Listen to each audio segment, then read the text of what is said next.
Once again, I'm going to start this video by talking about the gap between what is real and what is ideal. And in this video, the gap becomes really important because for many of us, that gap represents something that went wrong, something that we failed at, something that we made a mistake at.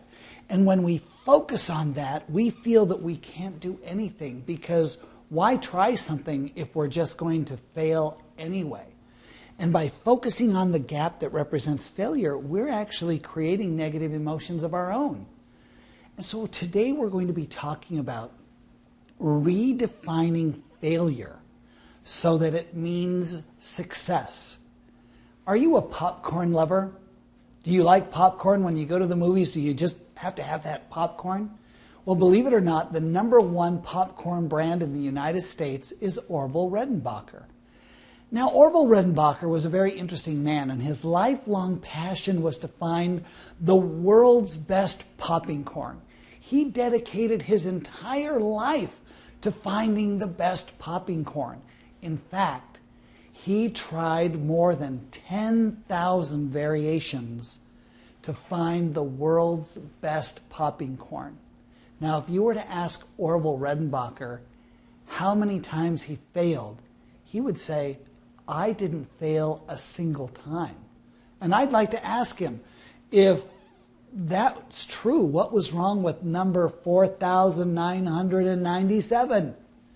He would say, I only learned what not to do. It was never a failure.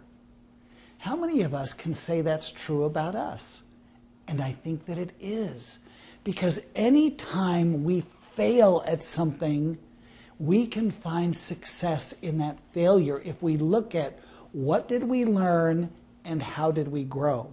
So I'm going to ask you to think about those things that you have failed at. What are those things that when I even bring up the word failure, you think about those experiences in your life?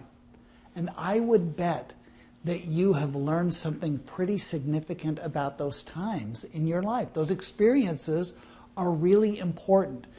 If you recall, many videos ago, I had an example of $200 bills. $100 bill was perfect, never been used, crisp, clean, perfect $100 bill.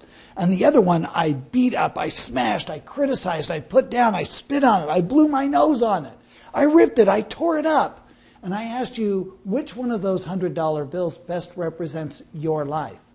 Well, like most of us, I think that you would say that your life is best represented by the $100 bill that's been beat up, criticized, put down, and in some cases those rips and tears in that $100 bill represent the things that we have failed at. But you don't need to feel like a failure. I want you to redefine that to mean success. Any time that you fail in your life is no longer a failure.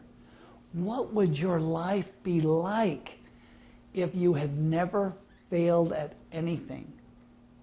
Think about that for a minute. Can you be there right now, this very minute, and think about how you would feel having never failed at anything? Is that a good feeling? Does that create positive emotions? Well, I'm hoping it does, because that's how you can feel every day. Now, this does not mean that we are going to sugarcoat things. This does not mean that we're not going to be realistic. What it means is that you're just not going to fail at anything, because you don't need to. You're going to look at every experience that goes wrong as what did you learn? What did you learn not to do? What did you learn that you could do better? In fact, whenever I'm presenting, I ask audiences who they would consider to be one of the world's best basketball players. Now, I know the list could be long, but always someone in the audience brings up Michael Jordan. Now, I'd have to agree. I think Michael Jordan is one of the greatest basketball players to ever live. And yet Michael Jordan had this to say. He said, throughout my career, I have missed more than 9,000 shots. Throughout my career, I have lost more than 300 games. Throughout my career, I have been asked to make the game-winning shot 26 times, and I missed. I have failed over and over again in my life, and that's why I'm such a loser. Can you imagine Michael Jordan calling himself a loser? Well, he didn't. I made that up. What he said is this: I have failed over and over again in my life, and that's why I succeed. The reason that you can succeed at whatever you do is because you have had some missteps. You have had some mistakes. You have not done things the way that they probably should have been done. And that is okay. Because when you learn from it, it becomes a success. Here's what I'd like you to do. I want you to find a black marker. Go anywhere in your house. If you're watching this at your office, go anywhere in the office and find a black marker. Then I want you to search for an old school dictionary. And by old school dictionary, what I'm really saying is a paper dictionary. You know, the kind that's in a book. And I want you to go to the F section, find the word failure, and then cross it out. Take failure out of your vocabulary. Because from this day on, there is no such thing as failure in your life. And when you can do that, you can now look at that gap between real and ideal, and it becomes different. It is no longer a gap of failure. It is no longer a gap of mistakes. It is no longer something that you're not good at, because you are now going to succeed at whatever you have done. Now again, this does not mean that you're just going to call everything good.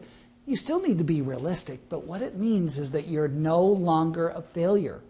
And therefore, you can never have the excuse that you're not going to try something new because you're going to fail at it anyway, because there's no such thing as failure. And when you take all of these failures out of your life, you're going to reduce the negative emotions that come with being a failure. And it's going to be you're going to convert those negative emotions into positive emotions, where you're going to feel that you can do things, that you are strong, that you can do hard things, that you can try new things, because you're not going to fail. You're only going to learn something, and you're going to grow from it. From now on, you are not a failure. From now on, you're not going to fail at anything. From now on, you're going to be happy. You're going to cultivate optimism and be able to look at these things very differently. The gap between real and ideal is filled with success, not failure.